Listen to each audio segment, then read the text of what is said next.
Hi guys, welcome back to A Fountain of Books. I'm Destiny, if you didn't know, and I talk about books here. So today I'm going to I'm going to do a book review for y'all guys. It's actually going to be for two different books in one. We're going to talk about the second one in the Mark trilogy, or Mark series. It's Betrayed, and then the third one, which is Chosen. I have been rereading these with Becky from Book Bite Reviews and absolutely loving them. I felt like in the first book, we laid a lot of groundwork for this series and what it's going to be. So going into the second one, I was really hesitant. I have read these before; they are a reread. I was really hesitant to go into this one because Zoe was such a brat and so rude and uncharacteristic of the Zoe I remember reading these books. And then I felt like in this one, she found herself, she found her groove, she found who she was and what she wanted from life, I guess is the one I'm looking for.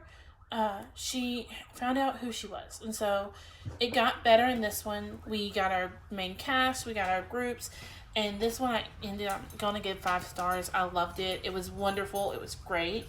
And then we got to this one, and with this one I felt like we...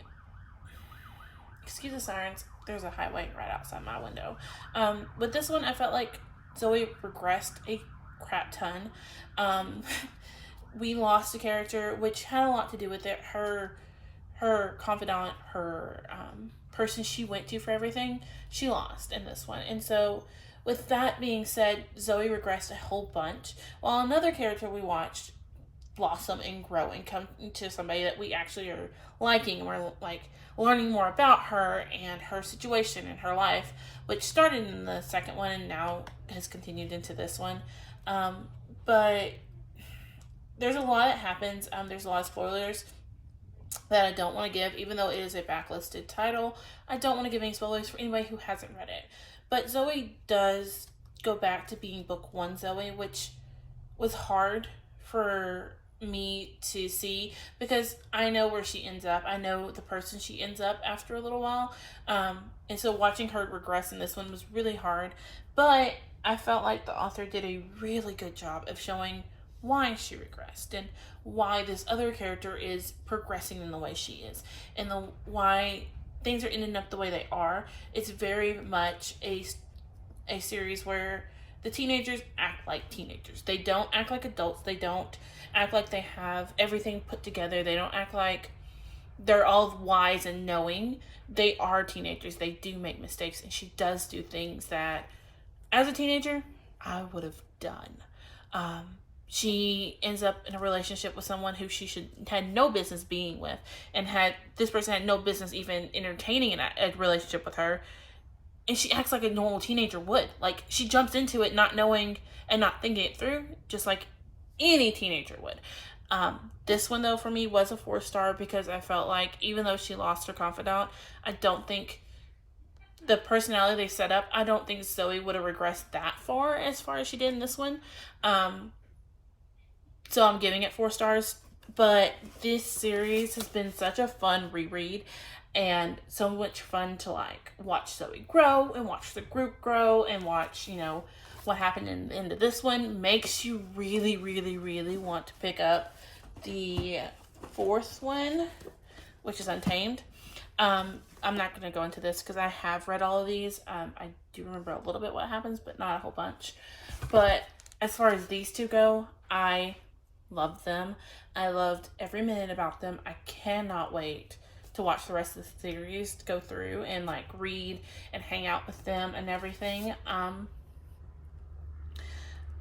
But as far as spoilers go, if you have not read these, please end the video here. I don't want to spoil anything. I'm going to put a big warning flash on the screen for spoilers right here. It's going in the next 3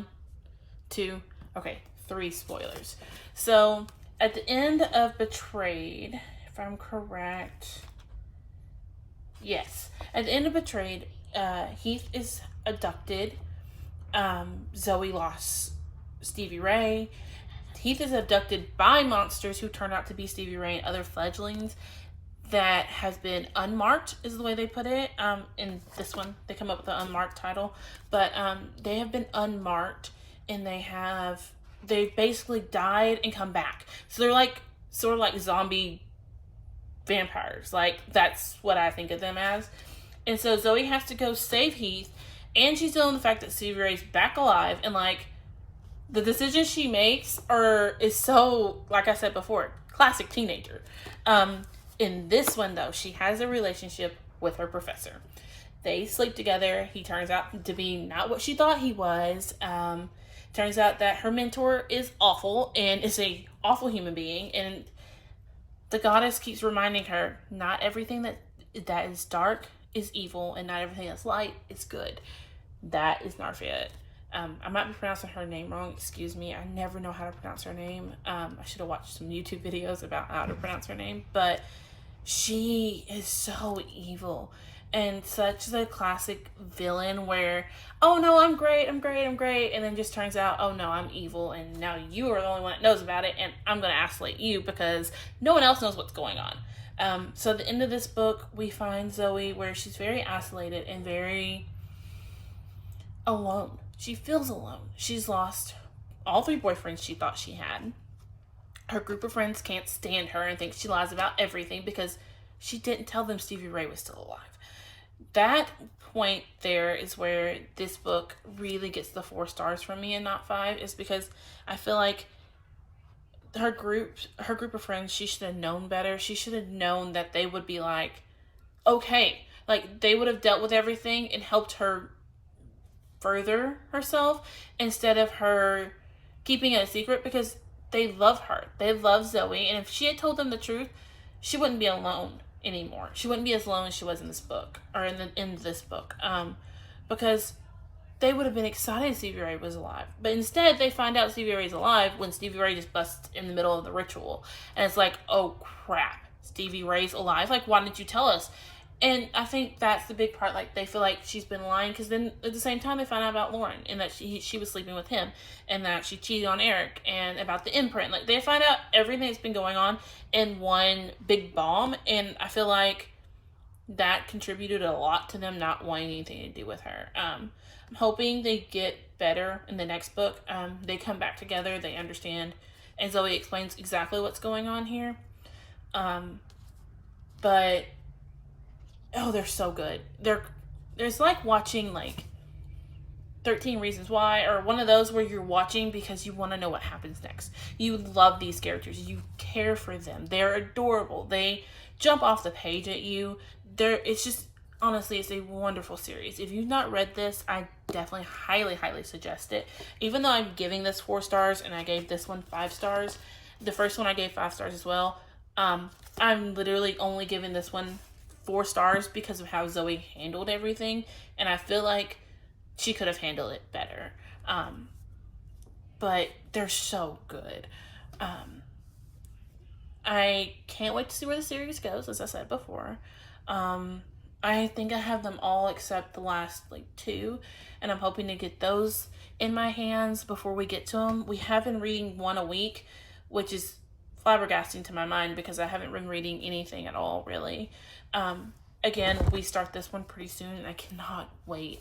By the time this video goes up, I'll probably be like 2 or 3 days in, and I cannot wait to get it through and to see where this goes and see where Zoe ends up, because I don't remember. I remember a few of the big plot points, but I don't remember where she ends up. So I can't wait to see that. Again, if you like seeing my face, you like my videos, subscribe, leave me a heart, leave me a comment. What do you think I should do next? Do you have any books you think I should read over my love for Marked? Let me know.